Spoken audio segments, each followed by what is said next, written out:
Hello students, आज मैं आपको सेकेंड ईयर मैथमेटिक्स का चैप्टर नंबर 7 एक्सरसाइज 7.2 का क्वेश्चन नंबर 6 जो है वो कंप्लीट करवाऊंगा।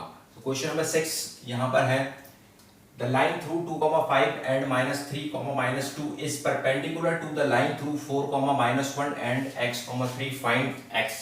अब यहाँ पे हमें क्वेश्चन गिवन है कि एक लाइन है जो कि पास हो रही है, जिसका एक पॉइंट हमें गिवन है 2,5, तो हम इसको ले लेते हैं a 2,5, और जो इसका दूसरा पॉइंट है वो है b, ले लेते हैं हम इसको -3, -2। और ये जो लाइन है ये परपेंडिकुलर है, ठीक है, ये परपेंडिकुलर है, ये ऊपर ले लेते हैं इसको।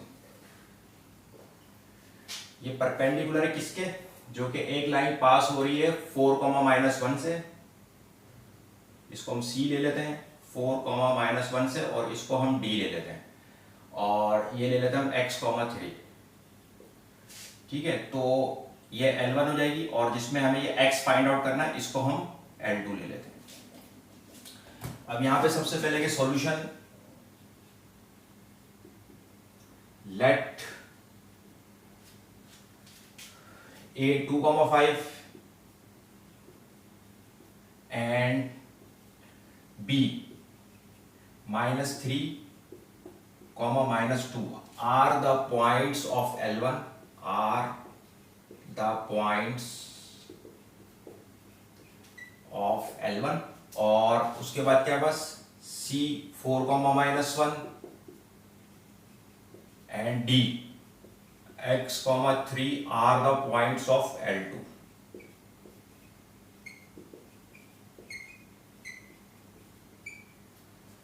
ठीक है, देखिए अब A और B जो है वो L1 के पॉइंट्स हो गए, एंड पॉइंट्स हो गए, और C और D जो है वो L2 के एंड पॉइंट्स हो गए, और ये दोनों लाइंस क्या परपेंडिकुलर है। तो given condition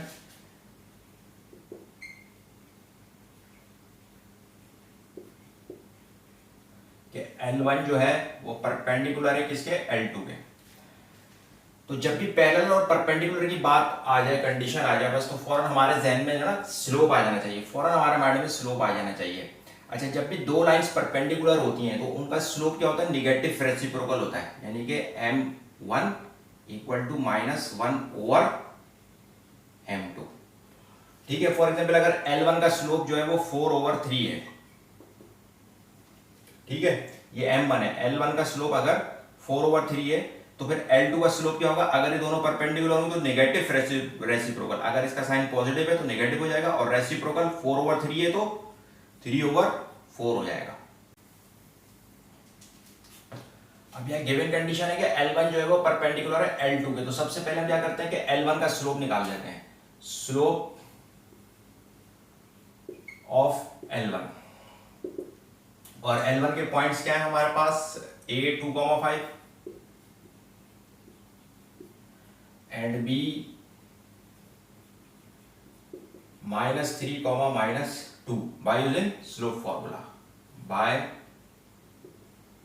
using slope formula। और स्लोप फॉर्मूला क्या होता है कि m is equals to y2 - y1 over x2 - x1। अब चूंकि ये L1 का स्लोप है तो इसको हम m1 ले लेते हैं। अब हमें x1, x2, y1, y2 की वैल्यूज चाहिए। ए पॉइंट नंबर 1 है तो x1 y1 हो जाएगा, यानी कि x1 इक्वल टू 2 हो जाएगा, y1 इक्वल टू 5 हो जाएगा। b पॉइंट नंबर 2 है तो ये x2 हो जाएगा, x2 इक्वल टू -3 हो जाएगा, और y2 इक्वल टू -2 हो जाएगा। सिंपली वैल्यूज हम पुट कर देंगे डिस्टेंस स्लोप फॉर्मूले में, यानी कि m1 equal to y2 - y1, तो y2 -2 है, -y1 5 है, ओवर x2 - x1, x2 -3 है, -x1। अब ये हो जाएगा m1 इक्वल टू -2 - 5, माइनस का 7 हो जाएंगे, ओवर -3 - 2 माइनस का 5 हो जाएंगे, माइनस से माइनस कैंसिल, m1 आ जाएगा हमारे पास 7/5। ठीक है, तो ये m1 जो आ गया है, आ गया 7/5। अब इसी तरह से हम स्लोप ऑफ L2 निकाल लेंगे।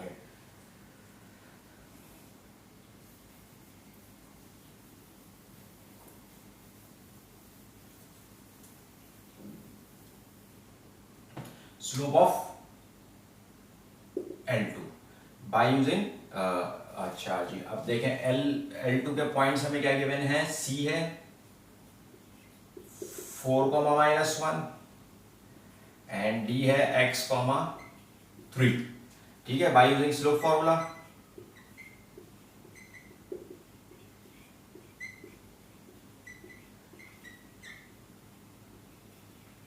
और स्लोप फॉर्मूला क्या होता है, m = y2 - y1 over x2 - x1। अब ये चूंकि L2 का स्लोप है तो ये m2 ले लेंगे हम इसको।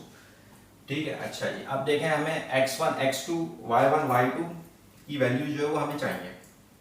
ठीक है, तो अब हम यहाँ पे क्या करेंगे कि C पॉइंट नंबर 1 है तो ये x1 y1 हो जाएगा, यानी कि x1 = 4 हो जाएगा, y1 = -1 हो जाएगा, और D जो है पॉइंट नंबर 2 है तो ये x2 हो जाएगा, x2 = x हो जाएगा और y2 = 3 हो जाएगा। सिंपली ये पॉइंट्स हम पुट कर देंगे स्लोप फॉर्मूले में, तो ये हो जाएगा m2 = y2 - y1, तो y2 3 है माइनस फॉर्मूले का और y1 -1 है ओवर x2 - x1, तो x2 x है माइनस x1 -4 है। ठीक है, फर्दर सिंप्लीफाई कर लेते हैं इसको, यानी कि m2 = 3 -1 ओवर x -4। अब ये हो जाएगा m2 3 + 1 4 ओवर x -4। अब ये m2 भी आ गया, m2 आ गया है 4 ओवर x -4। ठीक है, अब हमारे पास दोनों लाइंस के स्लोप आ गए हैं। अब यहां हमें क्या करना है कि जब भी दो लाइंस परपेंडिकुलर होती हैं तो अब यहां पे लिखेंगे कि हम since L1 is perpendicular to L2, therefore by using condition of perpendicularity। ठीक है, अब मैं ना इसको निगेटिव रेसिप्रोकल करके नहीं कर सकता, यानी कि अगर जैसे m1 7/5 है और m2 जो है वो 4 ओवर x -4 है तो मैं इसको उल्टा कर दूं, ऐसे भी हम कर सकते हैं।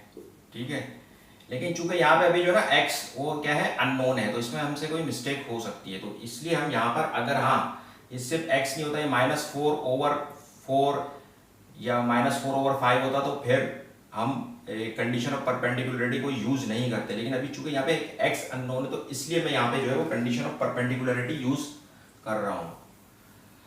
By using condition of perpendicularity m1 × m2 = -1। अच्छा, m1 क्या आया, m1 आया 7/5 और m2 क्या आया 4 ओवर x -4 = -1। अब 7 4 का क्या होता है 28 ओवर 5 को x से मल्टीप्लाई करें या इसको यूं लिख लेंगे 5 × x -4 = -1। ठीक है, अब देखें 28 ओवर 5 को x से मल्टीप्लाई करें, दोनों की साइन प्लस है, 5 की भी प्लस है x की भी प्लस है, प्लस प्लस प्लस 5 को x से मल्टीप्लाई करेंगे 5x, फिर इसी 5 को -4 से भी करेंगे तो 5 की साइन प्लस है 4 की साइन माइनस है, तो प्लस माइनस माइनस 5 4 सा 20 = -1। ये हो जाएगा 28 = -1।